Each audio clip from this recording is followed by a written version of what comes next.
Hello and welcome to Hobby Vlog number 63. This week has felt slightly less productive than the previous one, but probably will end up not having been as unproductive as I think, because that's what normally happens. I've had a really busy week at work, the day job. It's been really stressful, and so I've just felt like I've not been able to kind of relax as much in the evening as I normally would do, and therefore not get as much done. But I still have got stuff done, and so there's still quite a few clips for me to show you, so I hope you enjoy them. Before we crack into them, what I will say is I'm going live later on today as you're watching this, if you're watching this on Sunday. I'm going live with Benji Bowles from Benji's Hobbies, and that's going to be at 7 PM UK time on this channel. So please do come and join me. I'd love to see you. We're going to be talking about the January challenge and various other bits and pieces, but the purpose is to discuss how we found the challenge so far and to encourage each other to keep going. So yeah, come and join us, and I'd love to see you there. Right, I'll stop nattering now. Please do enjoy the vlog. So what I need to do now is secure across this joint so that these two pieces can't move, and just give that a little bit more stability and structure. So how I'm going to do that is I've just cut a couple of little bits of spare chunks of wood, just out of some spare wood that I had. And I'm going to clamp that in place here using my normal hobby clamps. That'll be sufficient. And then what I'll do is I will drill. I've got 4 screws, or 2 screws each, or 4 screws each, whichever I work it out. But I'm going to screw from the top, so I'm going to drill through there and there, countersink it as well, and then screw it in. And the screws that I've got, oops, which I'll just drop, because that's what you always do, should be not too long, so they won't go right the way through, which is what you want to avoid. So I will run the camera and get that done, but I'll unplug myself so you won't be able to hear. I'll pop some music on and we'll get that done on this side, and I'm going to do exactly the same on the other side as well.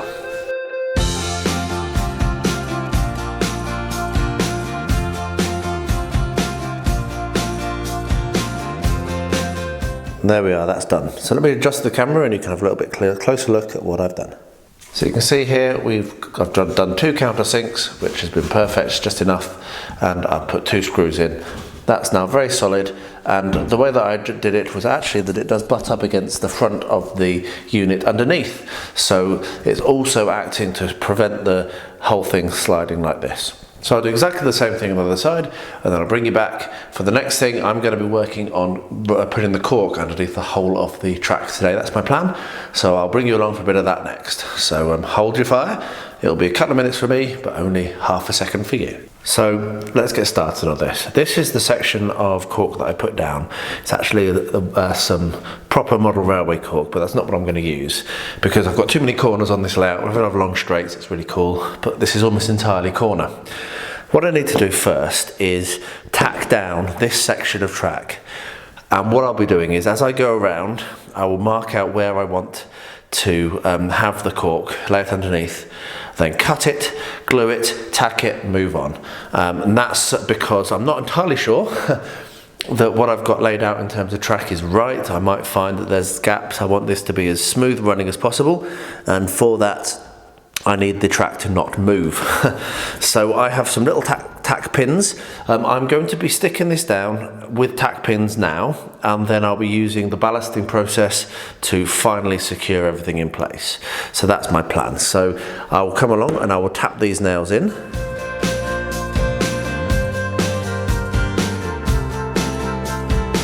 Just like that. And then as I move, I will be able to, as I go along, I will then be able to make sure that all of my track joiners are flush. Then put another tack in.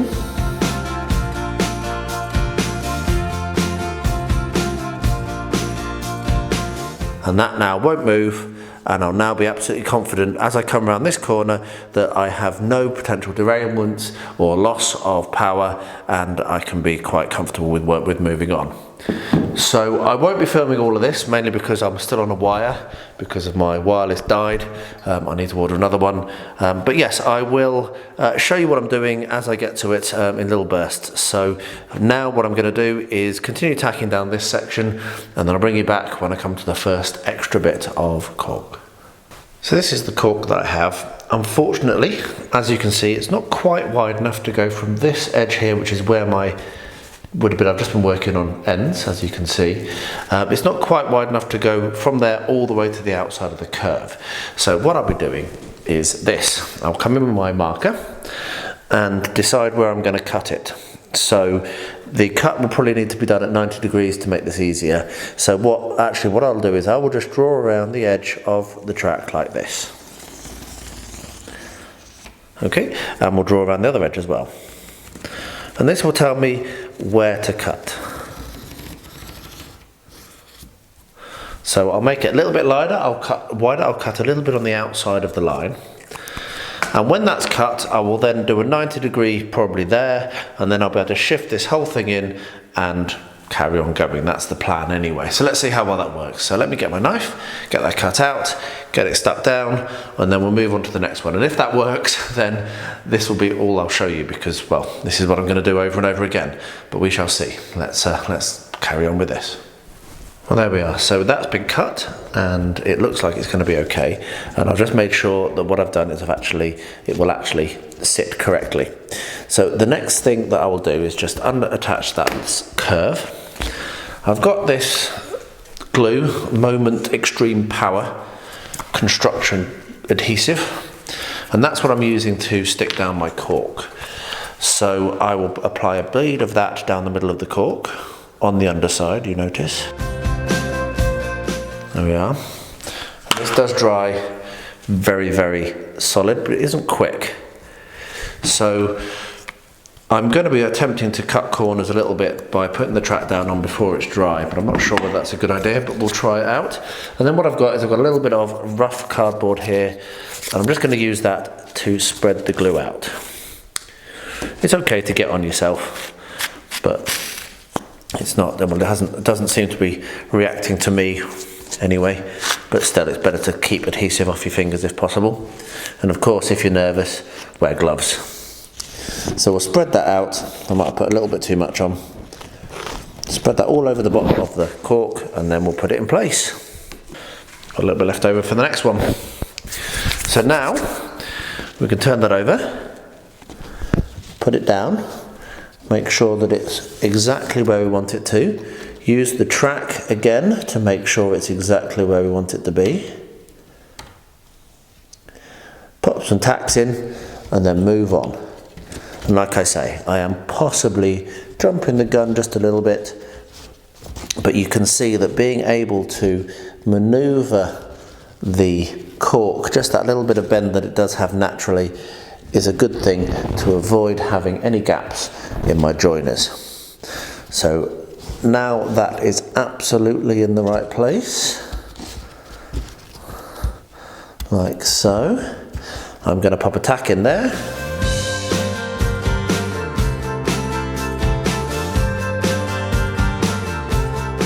And there we are. So what I'll do now is I will carry on around the rest of the track, laying all that cork, and I will show you what it looks like when it's done and bring you along if I have any trouble. I've immediately found that this was a very sensible thing to do. So I had this long section of track where this shorter section is. And because of that being longer, what was happening was the curve was actually being forced all the way out here. So if you want to have a look at this, if I swap that back out, and this is why I was being so careful and wanting to do this. When that's actually straight, this is really, really, really close to the edge when that's all joined together. So by being ultra careful and attempting to make sure that I do everything really, really with a lot of preparation, I've avoided a problem there where if I'd have just gone ahead and like cut the cork to a line drawn before I was tacking things down, I would have made a mistake. So I've actually also had to add in a curve at this end and a short curve at this end, and then I think now this will match up perfectly. So yeah, onwards. I'm going to mark, cut and glue this section and carry on round the curve. This next section has proven to be a little bit of a challenge, and I've fiddled around with it quite a lot. The main reason being I realise that I need to make sure that I can actually fit my station on this area, because this is where I want the station to be. And I have had to shift the track inland a little bit, as you can see from the line. It was running along where the line is. Actually, I'd managed to get it quite accurate to my original layout. But that's fine because I've not stuck anything down yet. So I've had to put a couple of shorter sections in here and some different curves, just change it around quite a lot, just to make sure, as I say, that this is just not going to be too close to the edge. It is still quite close, but that's fine. I probably won't end up using this building, but it's good enough as a footprint demonstration. And I probably will end up using these old Hornby platforms because they work well. Anyway, so now I'm going to carry on, put in the cork around here and keep going. So let's work on the terrain now. I'm making a hard shell, making a little more hardware before we actually do some actual scenicking. So what I've got here is my terrain glue, which is pretty standard stuff. It's PVA and water and a bit of washing up liquid all mixed together to make a watery PVA mix. And here we've got some unscented, which I prefer, unscented toilet roll. Of course, if you want to, you can use scented toilet roll. And what we're going to do is a pretty standard, non-revolutionary technique, which anyone can do and which works really, really well. So load up with PVA, and this is one of the reasons why we really do want to prevent warping, because PVA is something which shrinks, and not just that, it also is, this is a very wet mix, and so it will also warp traditionally as well as shrink warping. So what we'll do is we'll slap a load of PVA on over everything like this, and then when you've done that, we'll take some sheets of toilet paper and press them on. Okay, and then come on over the top with some more and just keep building up the layers. Now you're probably going to end up with at least 6 or 7 layers of loo roll to make it really, really solid, and you certainly don't need to put them on in squares. And what you're trying to do is lose that pattern, so try to mush up and smudge up the actual toilet paper while you're doing it, so that you lose those patterns. But of course you can always come over the top with them, which we will do with more terrain after we've done this. So yeah, we'll be putting some sand on and what have you, showing you a few other techniques. So yeah, just build this up and until you're happy with a thickness of about probably at least 5, if not more, till you get bored basically. I will bring you back in when I'm done and show what it looks like. So I'm just going to sit here, pop some excellent YouTube content on from one of my excellent people that I follow, and keep sticking toilet roll to my base. Well, there we are. I'm going to go put this somewhere warm now to dry. I may come in and do some more layers on it after it's dried, but certainly I'm going to let this dry first of all. I did just want to point out one other thing, that you don't need to use a brush all the time. It makes it easier to apply the glue, but you can sometimes get quite a nice effect coming in and smoothing with your fingers. Now the other thing to say is, this is not the most efficient method you're going to find. If you can get hold of some Luke's modelling compound or some Sculptamold or something like that, then that is better, obviously. However, if you don't have it, then this is going to be perfectly satisfactory. It's just a bit slower. So yeah, this build is all about making use of what you've got to hand, and if you don't have anything more advanced to hand, you'll probably have some toilet paper and you'll probably have some PVA. So I'll let this dry and then we'll do the next step when it's ready. This evening was really tough. I'm not massively full of energy and I really struggled to get going, and then when I came downstairs I wasn't sure what to work on. So what I have worked on is the leather for all of the miniatures. So you can see on that guy's belt and on this guy's bow and various other places. And the other thing that I've done is I've touched up all of the bronze again, so I'm pretty happy now that that's actually looking good, and also just in a couple of places the blue on the cloaks. So tomorrow I'm going to have to do something a little bit more dramatic. Probably we'll be looking at the underneath clothes, so where the cloaks are between the legs, or maybe even the rest of the leather, so the shoes and the scabbards and what have you, the quivers. But yeah, tough night, but that is how it is, and I have achieved my 20 minutes, so I haven't failed, so that is good. I didn't get back to my Blood and Plunder miniatures. They will be there waiting for me when I finish this, or when I get another couple of minutes at the end of a session with nothing else to do. I've just taken delivery of some absolutely awesome 3D printed, I think, models from Etsy. The seller is Creepy Prints. I will link to his site in the description. He's a guy from Romania. I had absolutely wonderful service from him. There was a lot of delay caused by all the horror and nightmare of what postage is like, including a package getting lost. However, no problem at all. Really quick replies to all my emails, and today they arrived by courier direct to my door, which is not something that happens very often for in Bulgaria, I can tell you. So yes, really highly recommended if you're looking for some great miniatures, and he's got some cool ones, and I've picked up quite a range from him. So what I'm going to do is quickly go through them, show what they are, show what they look like, and hopefully that might inspire you to go and order some from him, because he deserves it. I hasten to add, I bought these. I am not in any way sponsored or being rewarded for this video. I am just showing you what I got. So what we have here is 2 pregnant villagers, which is pretty cool for making dioramas or whatever. And we also have a little kid holding a teddy bear, and over here the pregnant lady has another little brat in hand. So they're really cool for making dioramas. Let me swap the miniatures over and I'll show you the next batch. These are the others I got that are kind of a villagery. So we have a young lady here who is gathering sticks for her fire. We have a guy here who is probably moving hay around or something. He's got a hay fork. Here we have a dwarven beauty who has 2 stones of ale, which dwarves should always have. And here we have, well, I'm not sure, but she's got thick thighs and will fit in with some of the other miniatures I have for diorama purposes. So as you can see, they're really beautiful. They're tiny little models. That's my finger coming in, but the detail is absolutely out of this world. Astoundingly good. If that can focus in, probably, to be honest, it's probably good enough just sat there and a little bit of a zoom. But yeah, the details on them are absolutely brilliant. So those are the normal figures.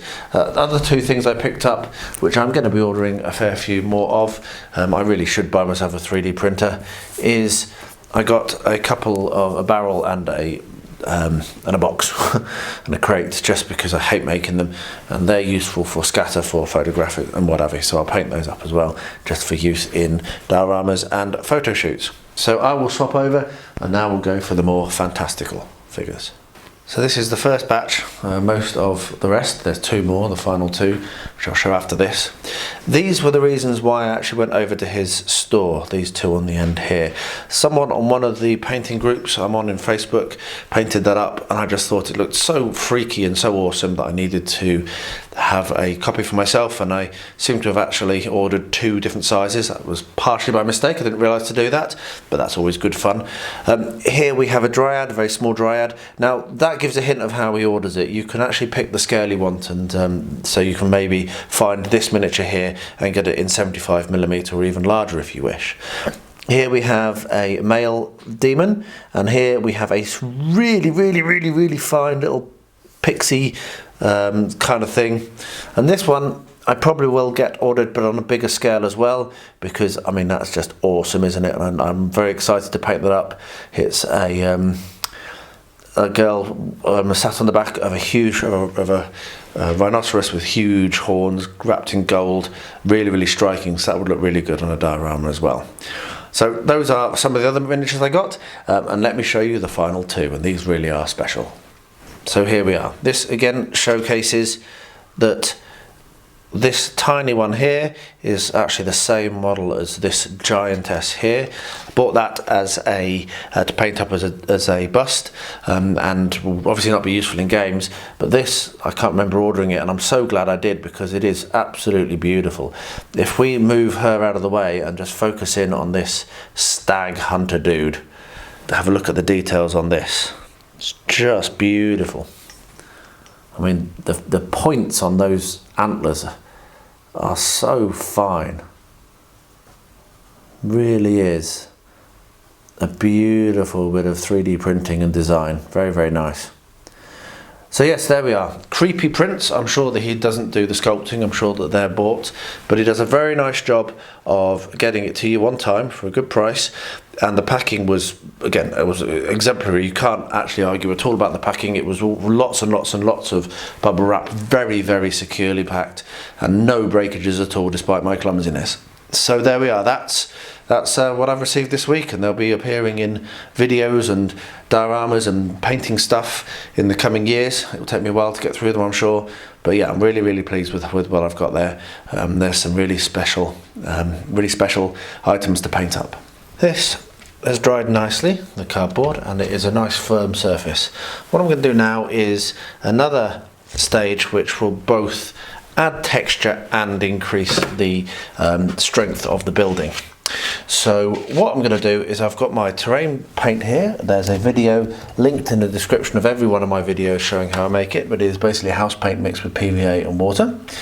And we will paint that on, and we paint it on quite thick, and particularly if you're painting it over something like this or Luke's modelling compound, it needs to be quite thick, and you need to work in small sections because it dries fast. This does dry fast, it's thirsty. Luke's modelling compound and what I'm using here is thirsty. Then I have some sand, which is just builder's sand that I've sifted to make it fine, and I sprinkle it over. And that's it. Once you've sprinkled it over, you can leave it a very short amount of time, like that, and then tip it up. And this is why there's paper underneath. And what you're left with is a nice texture which looks like dirt and also will dry rock hard. So I'm going to get the whole of that done in this technique. I won't film it because it's very repetitive, and then when that's done we'll come to the flocking. 20 minutes done at the end of a very busy hobbying day. I absolutely would not have been down here if it was not for this challenge, and I'm very pleased I did, because what I've done is I've done the back scabbards and the quivers for each of the miniatures, and I've also done a first coat on the wood, so on the bows for each of the archers. So there we are, that dude in the front, if it will focus. There it is. So yes, a bit of the wood on there. So there'll need to be a second coat of both of these done, which can be tomorrow, and also possibly the hair. I still haven't decided on what's going to happen with this little under, kind of like what's it here. I'm thinking maybe a different shade of blue for most of them and a different shade of red for Haldir, but we shall see. So anyway, progress is made. I'm pleased, and this little challenge is really proving its worth. So I've left it overnight, and that is now relatively dry. As you can see, I've also taken off most of the clamps. This will now stay pretty secure, so I don't need to worry too much about that.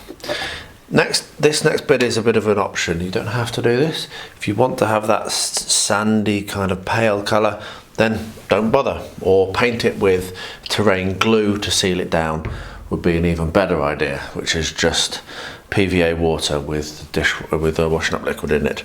However, I like to have a slightly richer colour, particularly for this type of building. So what I'm going to do now is come and carefully paint over the top of everything with the same brown.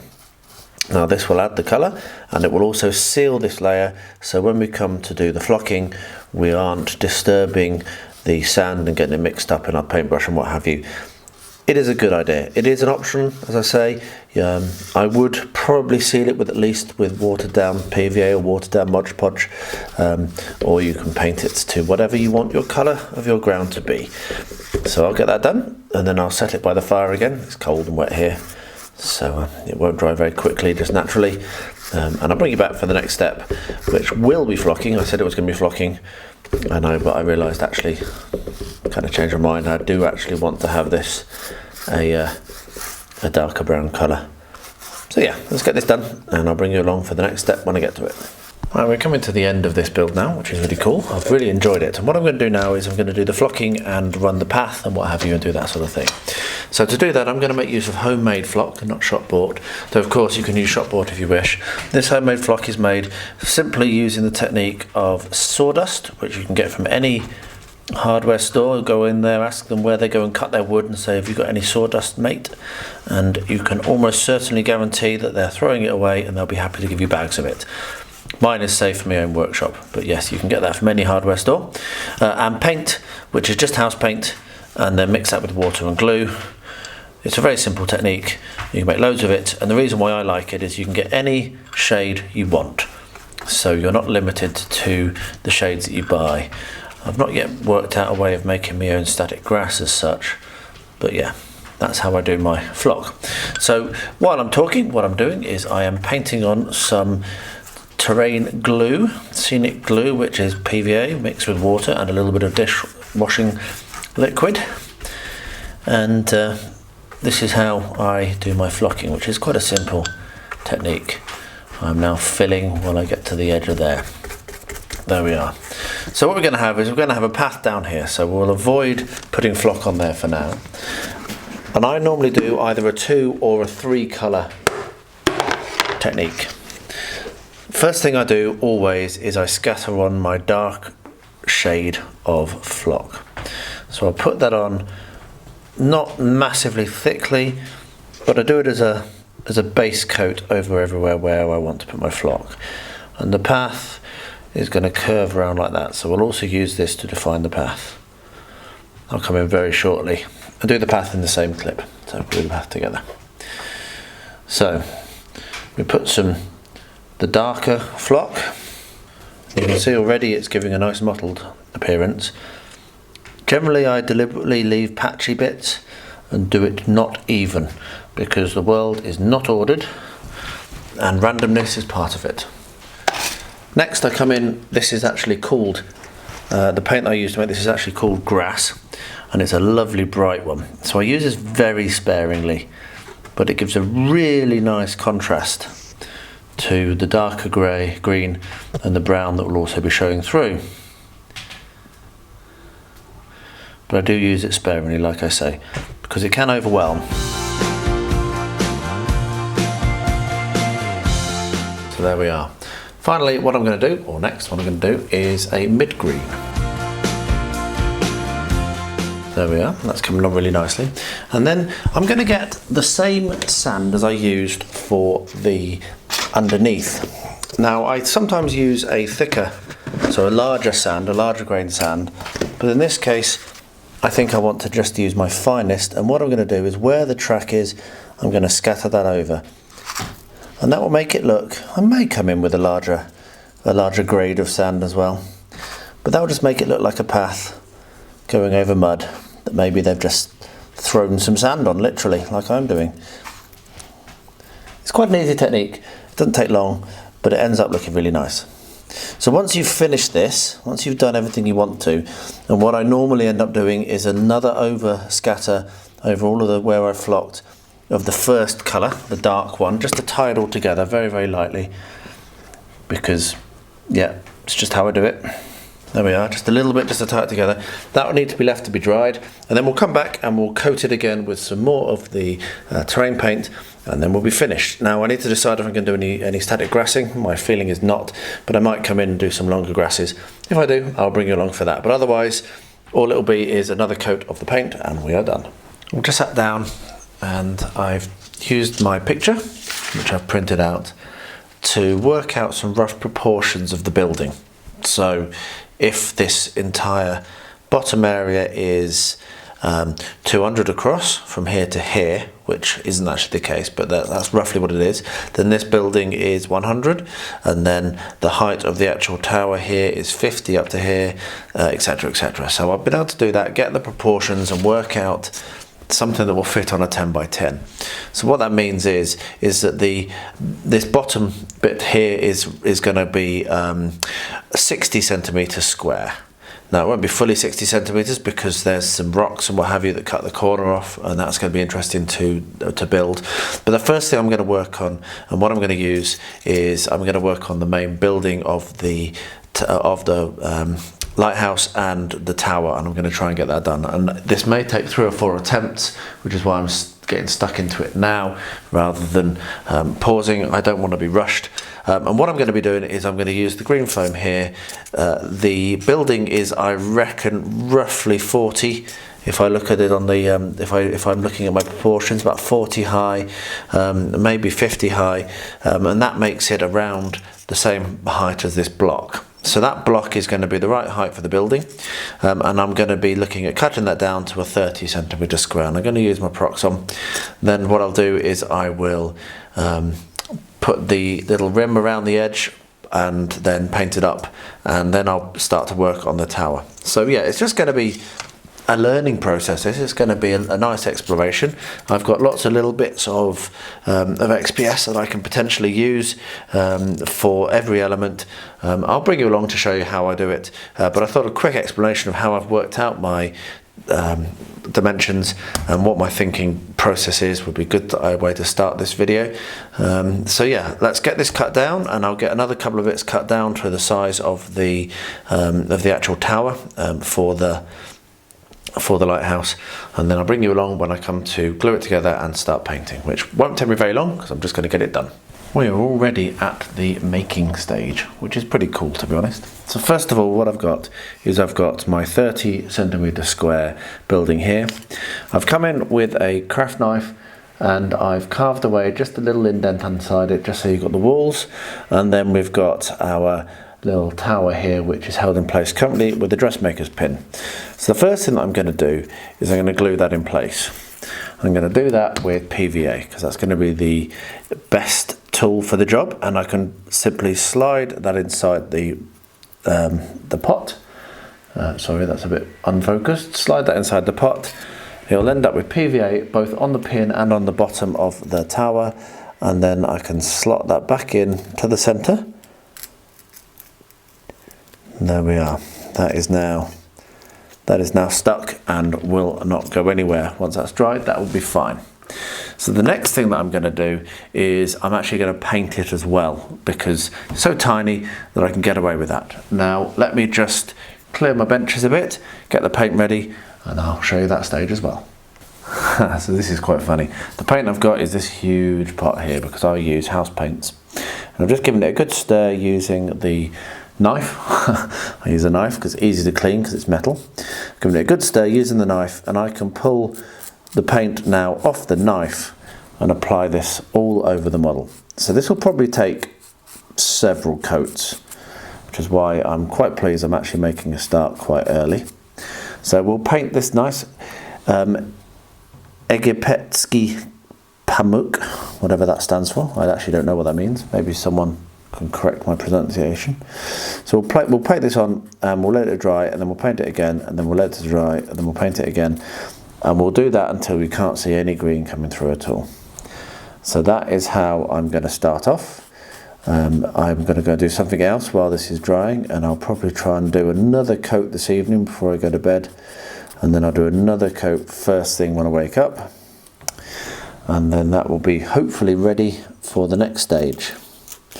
Now the inside of this building looks like it is done with tar paper, so black. So I will also paint that black. But yeah, it's really cool to be getting a start on this. I did and ah a bit about how I was going to do it, but now I've started, I think it's going to look nice. It's going to be a really cool little build, and hopefully I'll be able to get it done in plenty of time and not feel rushed. So yeah, anyway, so we'll get that painted up, and when that's done and finished, I'll bring you back for the next step, which will probably be painting the black on the middle. But yeah, we're just gonna make sure we get a really good covering, just multiple coats. I don't want there to be any green showing through, which there still is even on one coat, as you can see probably. And also, if I leave that now, then then the tower will dry as well, and I won't have to worry about that moving around anymore. So yeah, there we are. A start has been made. Brilliant. So this evening involved painting shoes, leather shoes, as you can see, and the other bits were just touching up a few other colours. Oh, and I also painted the underclothes, forgot about that. So I painted the underclothes the sky blue, and Haldir's went a nice bright red, which I might be able to focus in on. Just give me a second. He's right at the back there. No, you can't see him. Let me bring him to the front so you can actually see that. So yes, Haldir's cloak went a nice bright red. So yeah, a good productive evening. Onwards with tomorrow. At the end of work today, I took another hour or so and I've finished putting the cork and pinning the track in place. I've also run the locomotive round. There's a couple of places where it's a bit rough. There's one place over at the back there where it looks like it's about to jump off the track, so I might need to pull the track up and reseat that. It should be a bit frustrating, but it is what it is. The main thing is that the train runs all the way around it now. I have made a few changes to the layout that I had initially, and the track which I put in place needed a good clean, but just a good clean did it. So what I'm going to do next is I'm going to start to actually make the farm buildings. They're going to be scratch built, and I'm going to start to plan out the actual terrain. So I'll be using XPS and Luke's modelling compound to do this.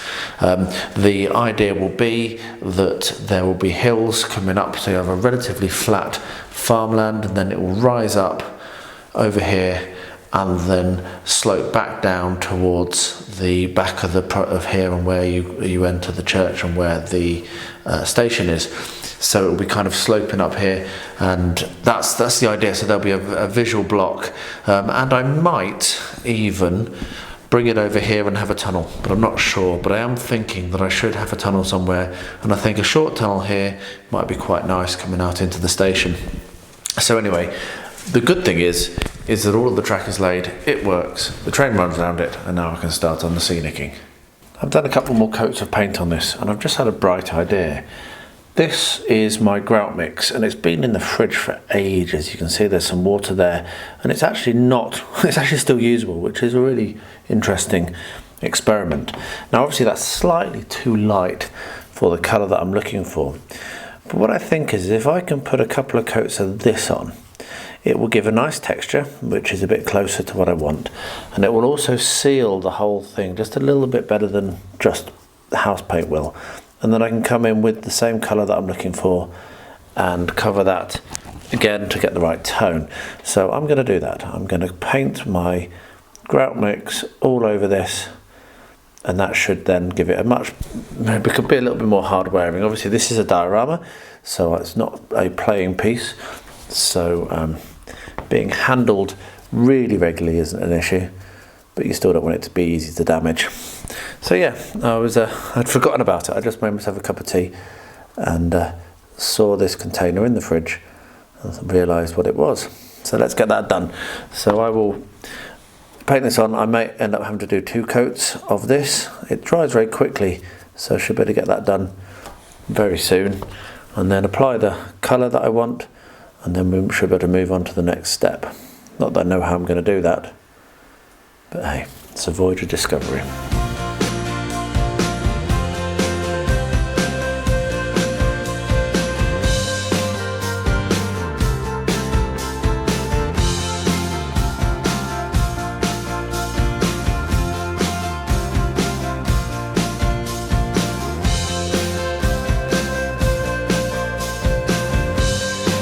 So this is done. Now I do just want to point one thing out in the in the interest of being honest. I did do a little bit of a boo-boo. I put this too near to the fire, and it's actually completely cracked this pine shelf that I was using, which is annoying because I was going to use this pine shelf actually as a shelf, and now it's probably a bit bent to use, but maybe I'll be able to salvage some of it, and that probably has then warped the base. So if you're doing this, make sure that your thing that you're attaching it to doesn't warp, and clearly this kind of cheap pine is not a good option. So let's see whether we can extract this off the base, cut it down, and then actually finish the project. So we'll take the clips off, and I'm expecting to have to use a knife to separate this from the base in places because some glue got over, but I don't think it's going to be too hard, hopefully. No, that actually wasn't too hard. I thought it was going to be for a second there. So I will move the shelf out of the way, and then we'll cut this out and we'll see just how unwarped it is. Now, that is impressive. Like I say, I managed to warp the actual underneath. So we've got a little bit of a warp here. which is frustrating, but that's because the actual thing it was attached to warped. If that had stayed solid, if I'd used particle board and not put it quite so near the fire to be impatient, then I think that would have been absolutely perfect. So what I'll do now is I'll get my knife, I'll cut this out, and then I'll bring you back for a final show and tell, and then we'll wrap this project up. Well, there we are, video complete. And as you can see, the Theoden is stood in front of his great house cheering the Rohirrim on to victory. So I've enjoyed that a lot. It's really good to recycle, to make use of the cardboard a lot more. I had a bit of a reaction to my anti-warping video with some gatekeepery types who were complaining about my use of rubbish materials that aren't suitable. But I think you can look at this and you can see that actually, you know what, that's absolutely fine. It's going to be perfect.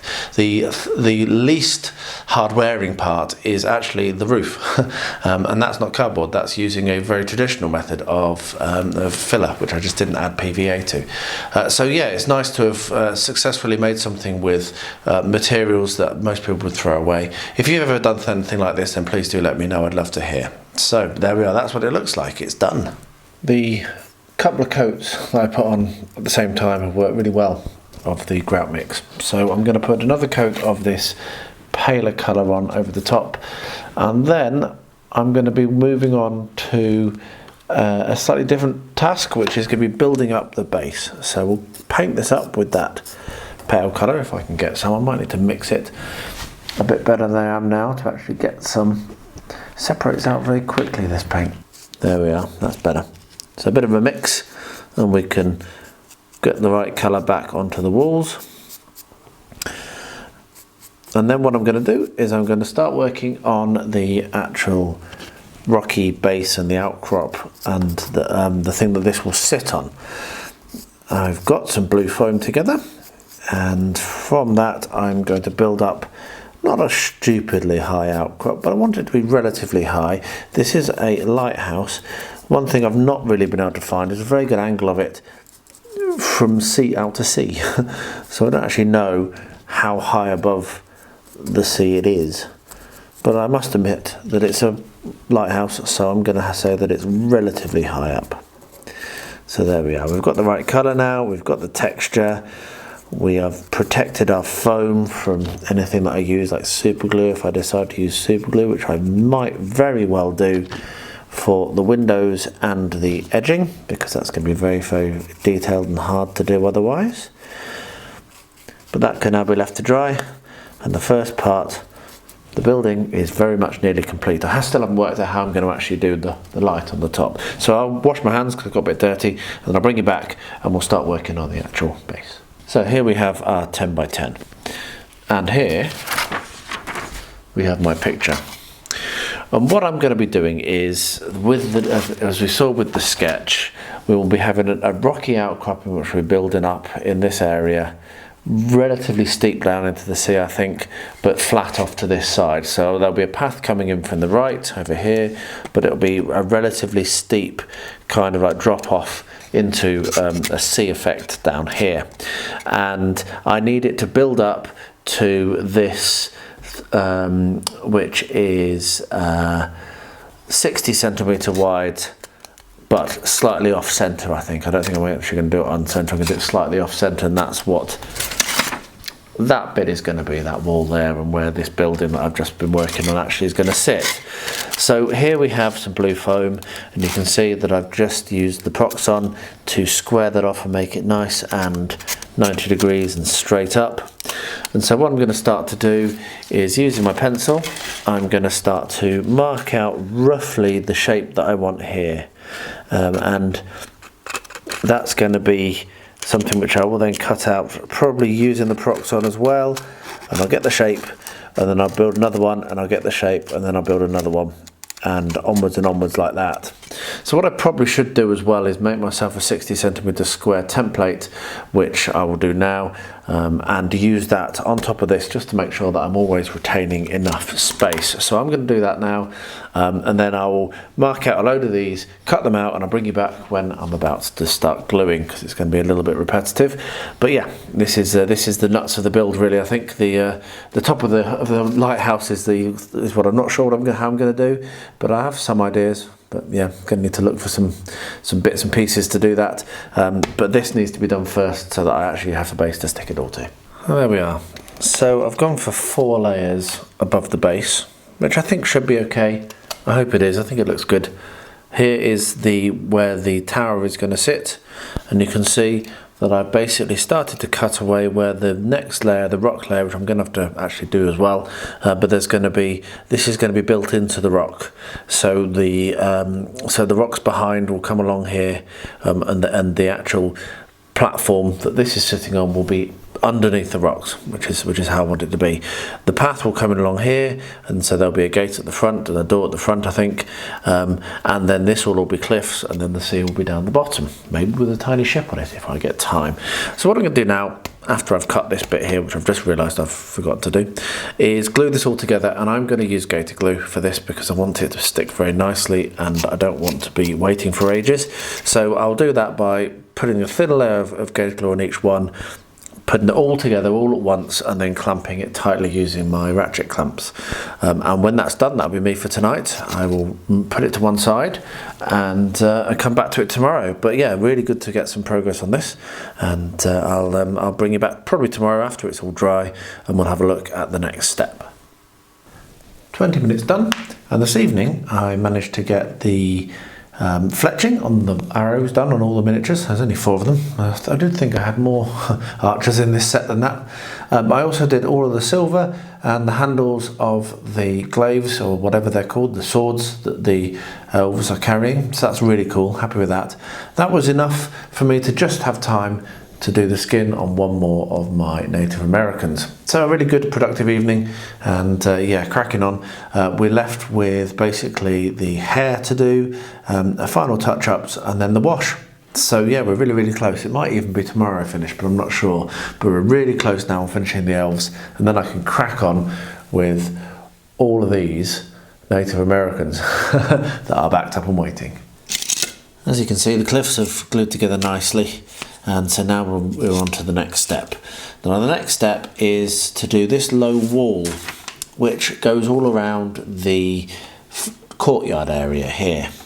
And if you can see, that it looks quite rounded at the top. So the idea I've got, and we'll see whether this works, is to use this tongue depressor, trim the very top off, very thin. I might need both sides. I'm not sure whether that'll be enough. It might be enough just to do one side, but I might need both. And then glue it down into the gap that I've cut in here. Once that's done, what I'll then do is cover the whole lot, apart from, well, actually probably including that, in my sand and grout mix, the same sand and grout mix as I put onto this, but I'll do it black so that everything's black, including the sides, and then we can start to really look at doing the scenicking. So this is very fine work.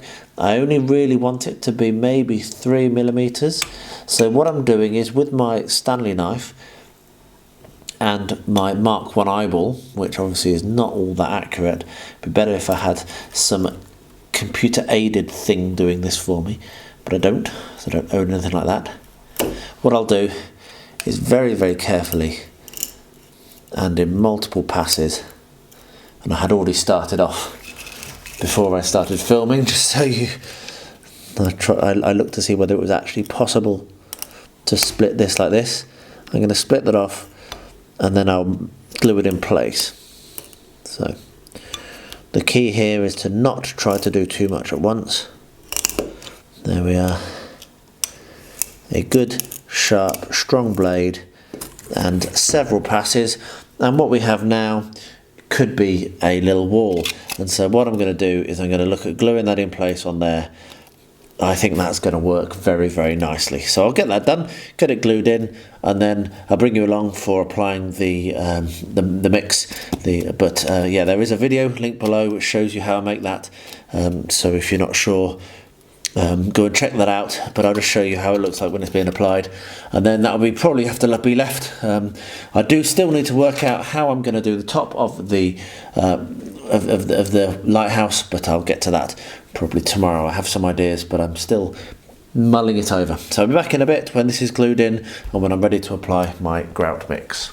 I've been thinking a bit while I've been mixing this up, and what I'm going to do is I'm going to put the lighter mix, which is just still good from being in the fridge, inside, because that's the colour that wants to be, but I'm going to do the rest of it with this black. So I'm going to come along here and paint this black on very carefully, and I won't film all this because it'll be very boring, but basically this is going to give a bit of texture, and it's also going to seal the foam and give it a basis that I can then put the rest of my scenicking on. There we are, you can see that that's going to go on really nicely and it's going to look great. Now I mixed this up, if you have watched the other video, I mixed this up with less sand than I normally do because I want it to be less textured, because it's a smaller scale obviously. So yeah, slightly less sand than I do in my usual mix. And I'm actually also going to be painting the outside of it like this, because that will also finish the model off and just give it that kind of like nice black edge, which is always nice on models. I may end up coming along and sticking something over the top of this to hide the lines, but I may not. We'll see how the build goes. So far so good. It's good because I'm cracking on with this at a small amount every day, and that's the best way to achieve, just step at a time. So anyway, I'll stop muttering and I'll stop filming and I'll just get this done, and then I'll leave it to dry. I'm going to go to bed. Yay, I'm tired, long day today. And I'll bring it back tomorrow when this is dried and when we're picking up the next step. They're still wet with the wash, but they're done. There's Haldir, and behind him his elves, and I'm going to be basing these up as if they're stood behind the deeping wall protecting Helm's Deep. So I'll do the bases at a different time, but for now in this 20-minute challenge I've finished, apart from a quick spray of varnish tomorrow, and I also managed to get yet another of my Native Americans with a first coat of flesh tone. So now with these elves finished, I'm going to crack on with all of these Native Americans, including right at the back there, if they will focus, yes, that is actually the chieftain, which I'd forgotten about and I just found. So he will be put in the pile as well and will be painted as part of this. So great, really pleased with this progress. I have ummed and ahed a little bit about this next step on this project. But what I've decided to do is I'm going to paint all of the rock and dirt areas with this colour, which may not show up very well, but it's called Africa, and I think that it's going to be just the right colour to do what I'm trying to do. It's a pinky brown and it's going to work really well with those white rocks that you can see there, and also it will work very nicely as a base concrete colour going over the top of the wall. So I'm going to paint that all the way around, and the reason why I'm doing that next is I need to paint into the back here, you see, and if I had my little actual building there, then I wouldn't be able to get in, so I need to get that done. So this won't take me very long at all, and this will then allow me to start to actually apply the stones and the grass and the other, not that there's much, there's little bits of kind of scrubby what have you going on, but I'm going to be quite careful to not go over the edges down the sides because I want that black border. So yeah, I'll just get in and paint this all and let that dry, and then I think I'll be able to stick the building in and keep working out how I'm actually going to do the light on top of the tower. So we shall see. Anyway, let's get this done. I'll stop nattering, I'll get painting a bit faster, and I'll bring you back for the next step when I'm ready to do it. I'm a little behind where I wanted to be on this, so I'm going to have to really crack on now. So what I need to do for the next stage of the railway is design and build as many of these buildings that are on it as I possibly can. So you can see the shape of the house. It actually goes, it's actually an L shape, it goes back from this bit, so that's how that works. And also you have this small shed here. There's also, I think that shed there, potentially, we can see on here, we have the house here, and we have a shed here, and we have another couple of barns, and then we have the I think that's probably the pig house, but I'll make sure of that. And then this is where the garden is. So you can see roughly what the layout is and how they're related, and you can see the L shape of the building. So what I'm going to do now is I'm going to sit down with this graph paper here. I have some 72 ASoIAF scale miniatures here, some figures, and I'm just going to do this based on roughly this is how big the door is. We know the size of a door, so we can work out how long that wall is. We can see how high it is, just working on the proportions and see what it looks like. Now, one of the benefits of this build is it's not actually real world, is it? So if the house is a little bit small or a little bit big or whatever, so long as it looks like this artwork, I'm happy. So I'm going to sit down now, probably pop a video on. I'm not going to film my sketching, and I'll bring you back when I've done some drawing, and then we'll work out how we're actually going to build it. I am umming and ahhing about building it solid or building it actually made out of wood, which would look awesome, but might take more time. So I'm not sure whether I might do a solid building for now, and then I can always take that out and replace it as she gets older with a more detailed model. Though she won't care as she gets older, because she won't care about Mrs. Boot, the farmer, with her 2 children, Poppy and Sam, and their dog called Rusty. So I don't know, we'll see. I'm going to do some drawing. I will bring you along when I come to the next step. So I've sat down, I've done some measuring, I've done some sketching, and I'm pretty happy with where I'm at. And I think I'm actually going to start fabricating. Even if this one doesn't work, it'll give me a learning and a start for 10. So this is going to be the floor plan that you can see here. Let me zoom in a little bit more just so that it's a little bit clearer. So this is the floor plan, and this goes along with this picture quite nicely. So this length here is that bit there, and then it dog legs out a little bit and then returns back in this in that shape. So that's how that looks at the moment. What I have then done is worked out some rough dimensions for heights. So this is the front of the main part of the house, as you can see, and is 5 centimetres there, so 2.5 centimetres per floor, which is about right for a 2 centimetre high bod in an old building, and goes up for an apex, so it's 8 centimetres total height. So the final floor is 3 centimetres, so it's a little bit more pointy, just to give it a little bit more headroom and also to make it look nicer. So this is going to be the return wall, and this is the front wall. I've got an idea of roughly the dimensions. I was thinking briefly about using actual cardboard. So this is the cardboard I was going to use, mainly because it's got the striations already, which I could potentially hack and fake around as if it was going to be wood. But I think the better material is going to be, and this is a very large sheet that I've got here, so a bit unwieldy, is actually this thin XPS that I use quite a lot. It's 5mm or maybe even less, 3mm.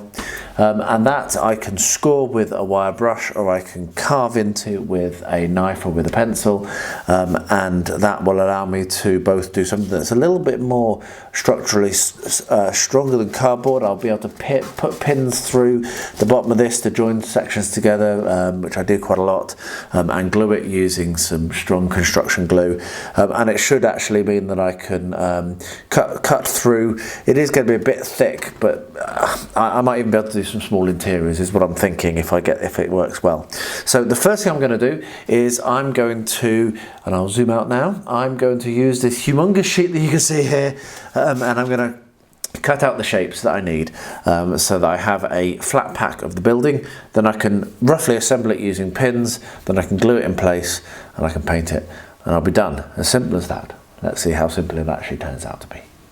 Well, that was a fun evening. I really enjoyed that, actually. It was hard, and what I've made is definitely not the final thing, but I'm very happy to have done it because I've got myself a really nice mock-up. I can look at the shape, I can see what it looks like, and really start to plan now the real thing. So what I did was I used that foam and I made a few measurements and I cut out some shapes.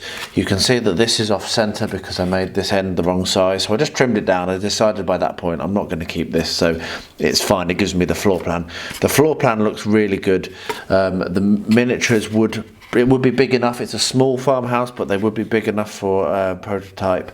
And it just gives me the idea of how it's going to look. So I'll be able to set this down on the layout now and really start to plan out how that farmyard is going to look, and then maybe even start doing some of the scenery while I'm building this, because that's obviously going to be, this is going to take a little while. So being able to do the scenery and the contours at the same time as this going on is going to be a real win. So yeah, I used the hot glue gun very quickly to glue it together, which worked really, really well. I'm slowly coming around to using hot glue guns. I'm getting more controlled and more accurate with it. But the bottom line is, that's going to look wicked, I think. I do have an interesting shaped end gable here, which is going to be fun to make.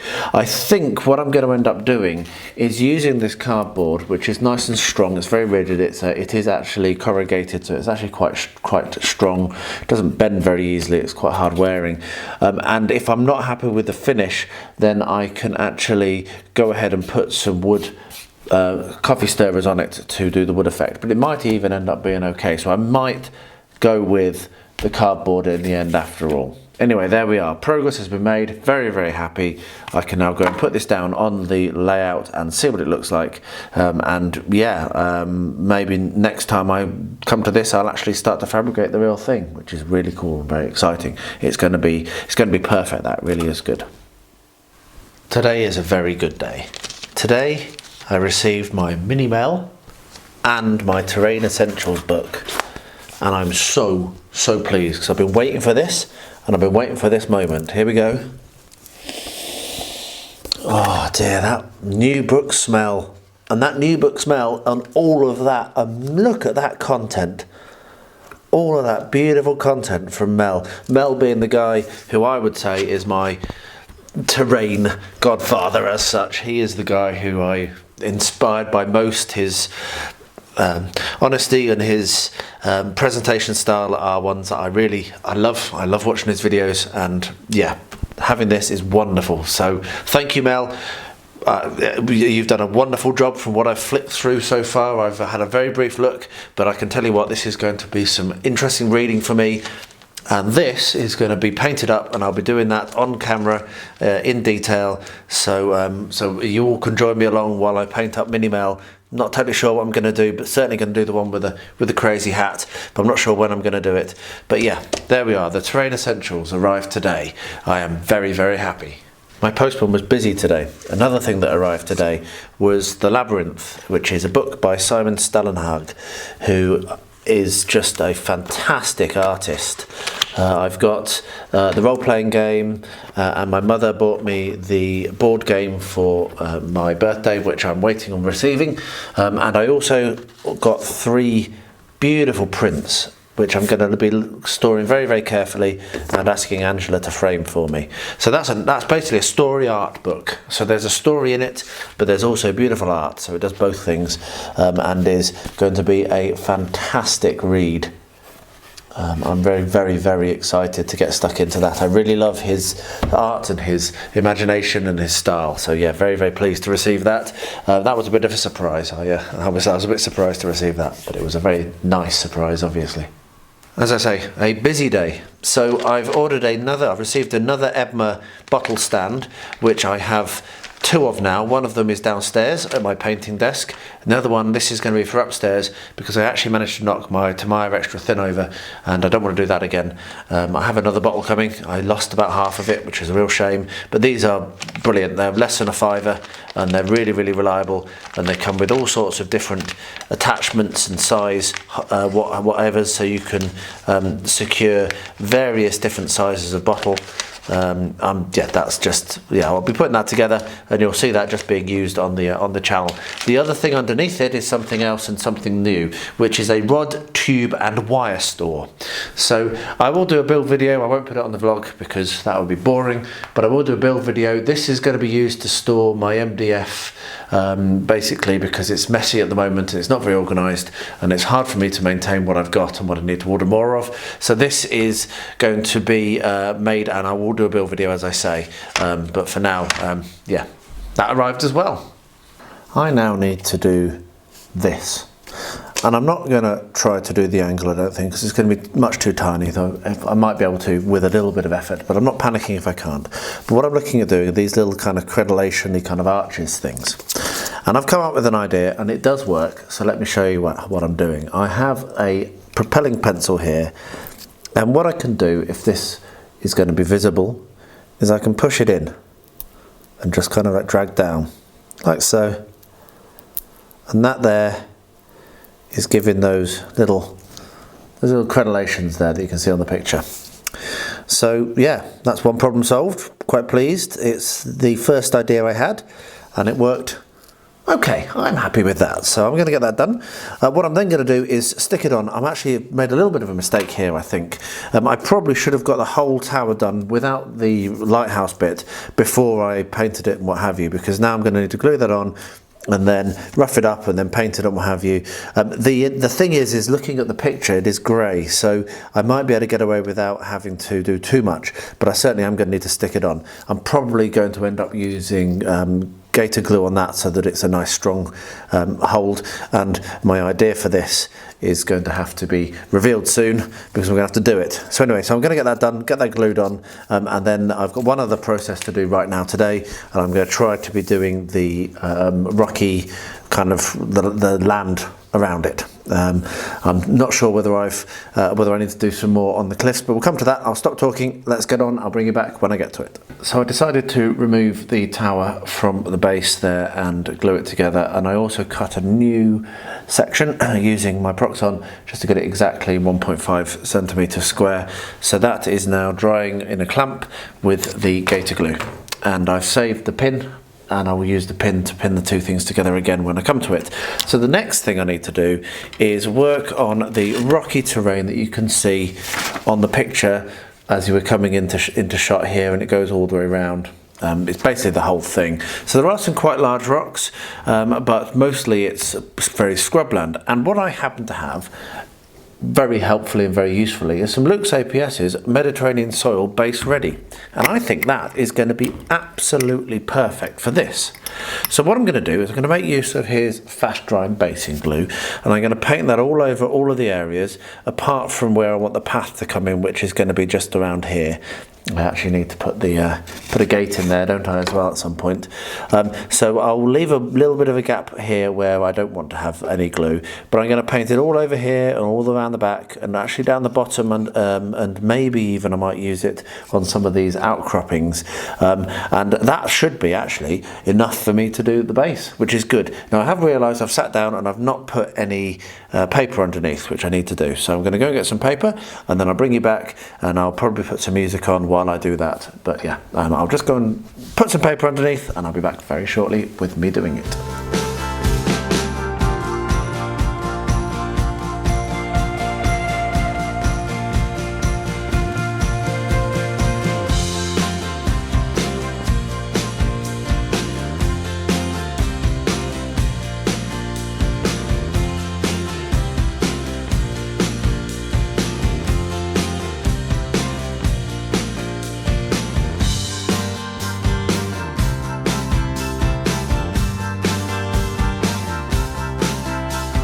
So that went quite well. What you saw me do is run off and get some of the unsifted soil or dirt or gravel and sand from my back bank, and I added that to the mix from Luke, and that looks perfect. I'm really pleased. So what I'm now going to do is use his scenic sealant, which comes in a squirty bottle, but the squirty bottle broke for me, and I'm just going to drip that over the top of everything, and that will now seal everything in place, including stuff which is sitting on top. And I will leave that to dry now overnight, and I'll pick this up again tomorrow. So yeah, very pleased with that process. I think that's looking absolutely perfect. The things I've got to do next are obviously the sea. I've got to finish off the courtyard, which won't take very long because I just need to paint that with this colour. I think that's all I'm going to do. I think it will look absolutely fine, particularly with that texture that the blue foam has. As long as I can get a good colour covering of the Africa, that will look good. And obviously finish off the actual tower, which is drying now. So I'm going to leave that to go off, and when I come to the next section, you can be sure that I will bring you along and show you what I do. I'm enjoying this build quite a lot. This evening for my 20-minute of painting, I did this guy, the guy behind him, and these two guys over here. So 4 lots of skin tone on some Native Americans for Blood and Plunder. I did actually also do a little bit of touching up on a couple of the other ones that needed it. That was a really good time. I finished dead on 20 minutes, which that hasn't happened every evening. This evening it did. So 4 miniatures plus a bit of tidying up took me exactly 20 minutes. So yeah. Really looking forward to the live stream, which is tomorrow night as I talk this, and tonight as you're probably hearing it, if you're watching the vlog. So I hope that you all will join me. So thank you very much for watching. I hope you've enjoyed it. It was a varied week. I did get more done than I remembered, particularly on the model railway, which I really pushed on that on Sunday last week. Got a lot done and managed to finish laying the track. I'm now working, as you've seen, on the buildings, and I'm going to start working on the actual terrain. I did manage to pick up some more foam today, so I can get stuck into that over the coming week. Now I'm stood here because I think probably as a little bit of a routine this year, I'm taking part in a couple of bingos. There might end up being another one up here eventually, because there's the actual official Games Workshop SBG bingo. The one at the bottom is the one that matters. This is the Guardians Hangout Hobby Bingo, which is a Discord that I'm a member of for some really nice guys I know from the Middle-earth community, and they've put together this little fun bingo, and this week I have managed to check off 2 extra boxes. The first one I checked off was painting Gandalf for my Battle Games of Middle-earth diorama, where he's fighting the Balrog, or about to be pulled down into the abyss by the Balrog. And my Hero of Valor was Haldir this week, and then 6 good warriors on foot. Obviously that's Haldir's warriors, 6 of them. So yeah, so I'll probably be doing an update on my bingo at the end of each video as well, just for a bit of fun. So anyway, there we are. That's the week. Please pop a comment below if you've got anything to say. I love the fact that you've got this far. Thank you so much. Don't forget to subscribe if you haven't yet. And don't forget to join me this evening. That is Sunday the 17th, whatever, this Sunday of January. We're doing a live stream with BB from Benji's Hobbies. And I'd love if you could join me 7 PM UK time. So thanks for watching. And don't forget, please stay healthy, stay safe, and stay well.